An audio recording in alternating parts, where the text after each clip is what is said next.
Hello everyone, मी वैशाली स्वयंपाकघरमध्ये तुमचं सर्वांचं खूप खूप खूप मनापासून स्वागत आहे। आज वैशाली स्वयंपाकघरमध्ये मी तुमच्या बरोबर मुगाच्या डाळीच्या पिठापासून बनवलेली बारीक आणि जाड अशी खमंग शेव याची रेसिपी शेअर करत आहे। चला तर मग बघूया ही खमंग शेव कशी बनवायची। सर्वात आधी मी इथे मुगाच्या डाळीचं पीठ दळून आणलेलं आहे। 3 वाट्या मी इथे मुगाच्या डाळीचं पीठ घेतलेलं आहे। अर्धी वाटी मी इथे तांदळाचं पीठ घेतलेलं आहे। व्यवस्थित ते चाळून घ्यायचं आहे। इथे मिक्सरच्या भांड्यामध्ये 1 चमचा जिरे आणि 1 चमचा ओवा असं मी इथे बारीक करून घेणार आहे। एकदम बारीक अशी त्याची पूड करून घ्यायची आहे। आणि अर्धी वाटी इथे मी लसूण वापरला आहे। इथे मी ओवा आणि जिरे बारीक करून घेतलेलं आहे। आता ते मी चाळणीने चाळून घेत आहे। मिक्सर मध्ये मी बारीक असं लसूणची एकदम पाणी घालून अशी बारीक पेस्ट करून घेतलेली आहे। ती पेस्ट पण मी याच्यामध्ये ऍड करत आहे।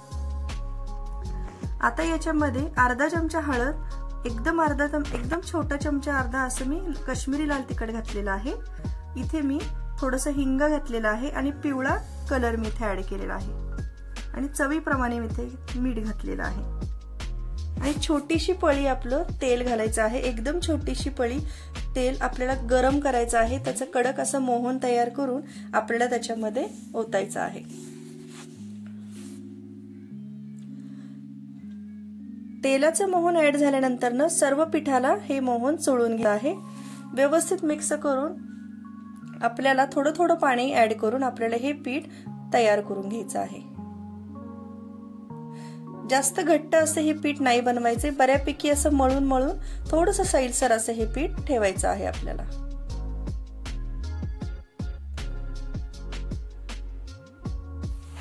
हे पीठ खूप चिकट असतं। मुगाच्या डाळीचं पीठ किंवा बेसन पीठ बऱ्यापैकी खूप चिकट असतं। त्याच्यामुळे आपण थोडंसं तेल लावून लावून किंवा पाण्याचा हात घेऊन आपल्याला हे व्यवस्थित पीठ मळून घ्यायचं आहे।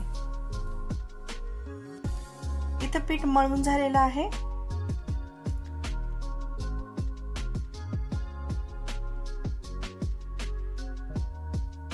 आता इकडे मी गॅस ऑन करत आहे।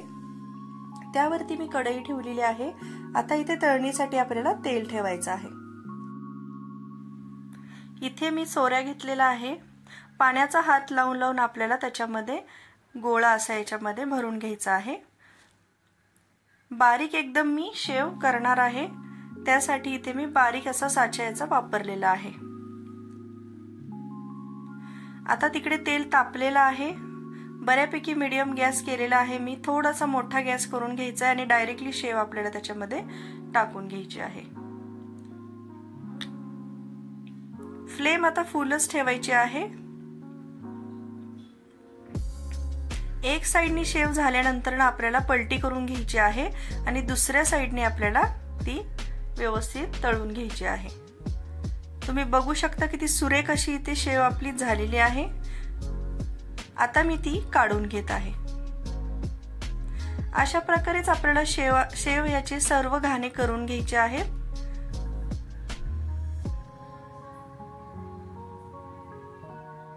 तेल व्यवस्थित तापलं पाहिजे, तेव्हाच आपल्याला शेव त्याच्यामध्ये ऍड करायची आहे।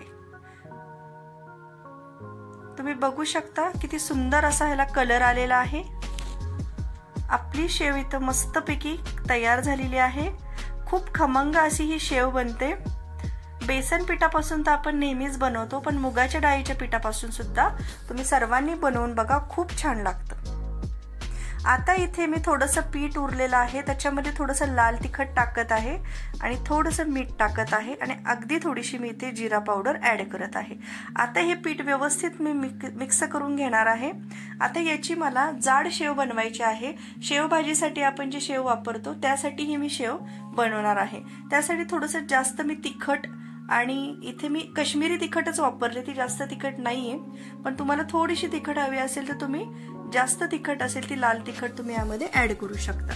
मी इथे कलर साठी लाल तिखट ऍड केलेला आहे। थोडंसं मीठ आणि जिरेपूड पण इथे ऍड करून व्यवस्थित ते मिक्स करून घेतलेलं आहे। आता याची आपल्याला जाड शेव बनवून घ्यायची आहे। नुसती खायला सुद्धा ही शेव छान लागते आणि आपण शेव भाजीसाठी सुद्धा ही वापरू शकतो।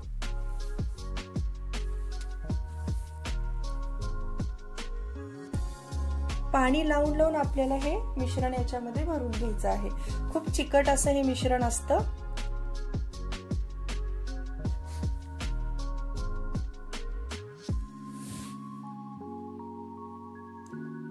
तेल तापलेलं आहेच, मी त्याच्यामध्ये ही शेव सोडून घेत आहे।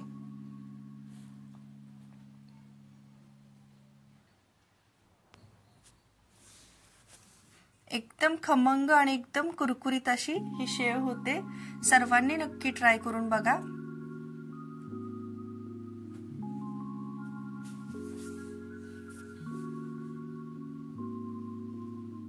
तुम्ही बघू शकता आपली जाड शेव पण इथे तयार झालेली आहे। तुम्हाला सर्वांना ही रेसिपी कशी वाटली मला नक्की कमेंट करून सांगा। तुम्ही इथे बघू शकता शेव याचं टेक्स्चर किती सुंदर आलेलं आहे। त्याचा आवाजावरूनच तुम्हाला कळत असेल किती खमंग आणि कुरकुरीत अशी ही शेव झालेली आहे। सर्वांनी रेसिपी ही नक्की ट्राय करून बघा आणि सर्वांना ही रेसिपी आवडल्यास लाईक, शेअर आणि सबस्क्राइब करा। चला तर मग अशाच नवीन नवीन रेसिपी मध्ये आपण भेटूया। Thank you.